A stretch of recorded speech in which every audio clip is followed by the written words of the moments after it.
Hey guys, this is Candace with Astrolotta, and I'm bringing you your February 2017 astrological horoscopes for Pisces and Pisces rising. And I'm back! La la! I'm back. You guys are my last video. I'm excited for you because you guys get an eclipse. You get the last eclipse of 2 years of eclipses. I'm pretty sure you guys are probably done with these, and it's going to be nice when they're over, won't it? I'm happy to be here. This is the first of a series of videos that I'm doing to give insight for all 12 of the zodiacs. So we'll talk about the lunar cycles. We're also going to pull some cards and take a look at what you can be expecting. So as always, if you don't already know your ascendant and your moon sign, go and check out a birth chart calculator, find out so you can see those videos too to get a little bit more of a very specific idea of what February has in store for you. And if you'd like a little bit more of a personal reading, be that tarot, astrology, or clairvoyant, you may book a reading with me at astrolotta.com. I've got my cards as well, so we'll pull some of those as we go. Planets are leaving Pisces. They're going into Aries. We're seeing Mars there. We know that Uranus is there. And we're saying goodbye to Venus. Venus is leaving you and it's moving into Aries. And I keep making this joke. It's going to be like driving with the brakes on. So you're going to want to go forward, but you're still going to be kind of pulling and dragging a little bit. And we'll get into that. But Venus enters into your house of finances. This is a big deal. Leaving your first house, going into your second, and it enters on February the 3rd.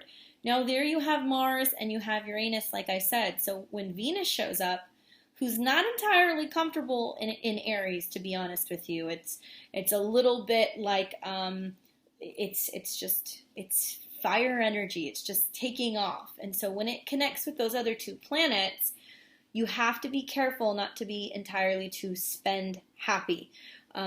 Next month we have Venus that goes retrograde in Aries, and then the month after we have Mercury that goes retrograde in Aries.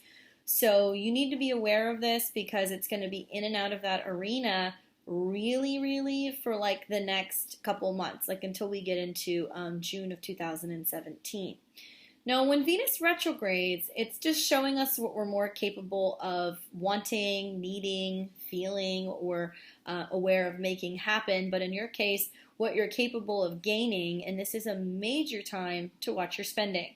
Now, when Mars and Venus link up there, it's possible for you to get like very spend happy. But also it's an excellent time to be asking for more money or be asking for a raise. You might be seeing that you're more proactive also with your budgeting and being able to make more money or being able to drive in higher wages or more clients.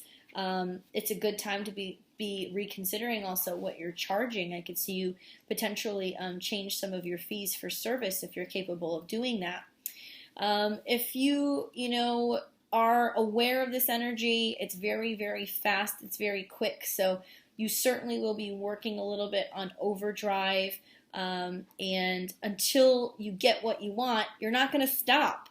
So just be careful. Don't step on anybody's toes. If you're in the business of sales or in something competitive, I could see you getting very competitive this month and doing well, but also might be turning a few heads and making some people a bit jealous. So yeah, the Fool, it's like you're like, here I go, I'm taking off, I'm gonna go and I'm gonna start something. This also has to do with if you're making investments. Now remember, if we're gonna have these planets go back and forth for a couple months, slow, take it easy, pace yourself. This energy can be more confusing for matters of love, but I think that with these planets, you're actually able to swing some major financial goals, and if you navigate this correctly, also be able to really kind of see a new value on love and on relationships. Valentine's Day, it sure does look interesting for you. It looks like you'll be giving and receiving quite the gift. So don't worry about being too forward to your sweetheart about what you want. Tell them what you want. Chances are they're going to ask you what you want, and then you guys are both going to be on the same page and get some pretty nice gifts from what it looks like to me. The other thing I'm looking at is, Jupiter will be in Libra and it's going to go retrograde. And when it goes retrograde, it'll be in your opposition and it'll be in your 8th house of other people's money. So although you may want to exchange gifts, your partner might want something a little bit more sexy, if you know what I'm saying. I don't think they're so worried about the gifts. I think that they might have something else up their sleeve for you. My advice for you, Pisces, is this is the month you really want to show your worth in your career aspects and not be afraid to ask for it. Plan wisely with your finances. Don't get spend crazy and don't spend too much money on Valentine's Day. The other thing I like is Jupiter, like I said, going retrograde through your 8th house. Potential loans and deals may have a tight or budget, or it might be a little bit of a delay. If that ends up happening, just be patient. 8 of Pentacles. Keep working at it. 8 of Pentacles and 8th house, how appropriate.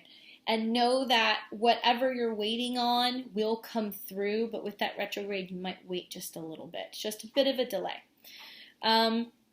Talks changing this month. Well, Mercury leaves Capricorn and it heads for Aquarius. So you'll want to keep any of your moves to yourself. This is your 12th house, especially when it comes to messages that you receive to and from people. There might be some talk behind the scenes suggesting that you are up for a raise, or people who are talking about you, and it should be in a positive light. But keep it close. Play your cards close to your chest. You don't want people really know what's going on. Don't count your chickens before they hatch.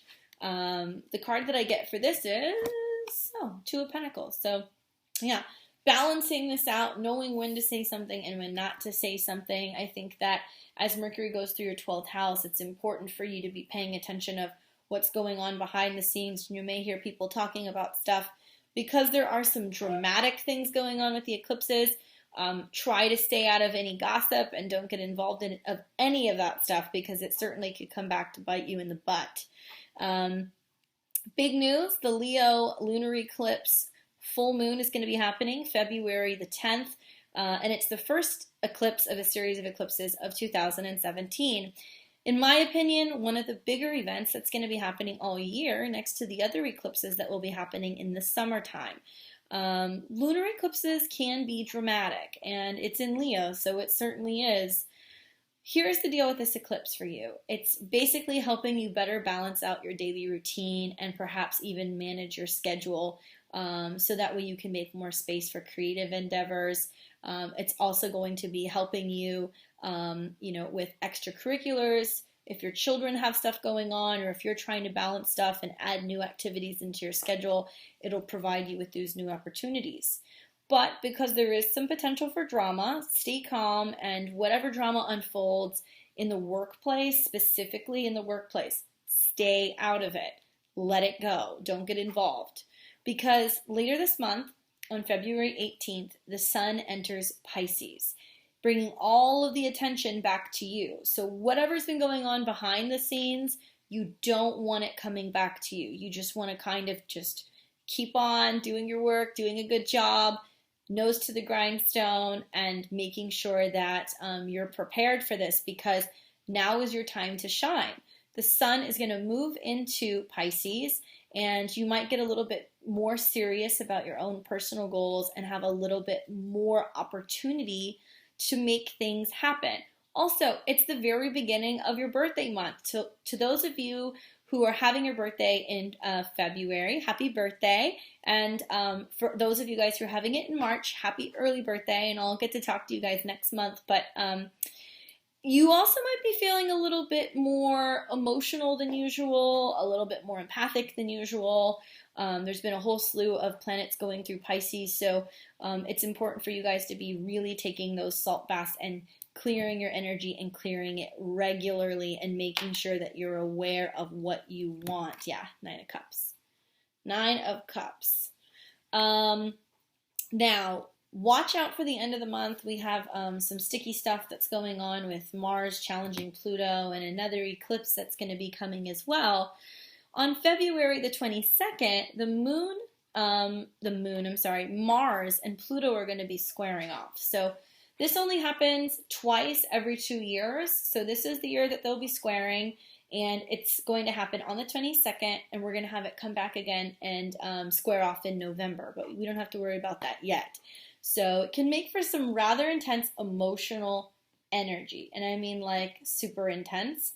The other thing is that we also are going to be seeing some particularly gnarly weather that comes with these astrological transits. So be aware of that if you're traveling. It could be a little bit heavier in terms of snow or rain or just intense, weather wherever you may go.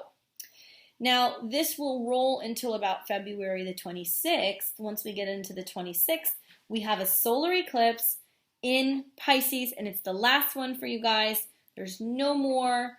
And this full moon is loaded with all sorts of stuff. The big thing for you to know is that it's your moon, okay? And after a series of having these eclipses in your first house, and we have Neptune there, it's important to, number one, be conscious and aware of what's going on with your habits, with your emotional habits, where you're at mentally and emotionally, making sure you're taking care of your physical body. When we have these eclipses that happen on our sun or happen on our ascendant, we can get zaps. So water therapy is the best thing I can recommend for you guys. Showers, baths, going swimming, meditation, really being aware of what's going on with your energy, and know that this is the last time that you have to deal with it. And that's interesting. Justice is coming up. It's almost like recalibrating you and really clearing out all of the karmic stuff that needs to go, which happens with eclipses. Eclipses clear karmic contracts, or they'll clear karmic connections, and we see more relationships and partnerships and things come and go during this time. So it's almost like you're graduating. You're all done. You're graduating. And what better time to be dealing with finally saying goodbye to those eclipses than during your birthday month. As always, I appreciate getting a chance to talk to you guys and doing these videos. If you have any questions or any comments for me, you may leave them below, and I take a look at them every now and then. And if you guys need a personal reading, once again, you know how to get in touch with me. And until next month, Pisces, I will see you soon. Be well.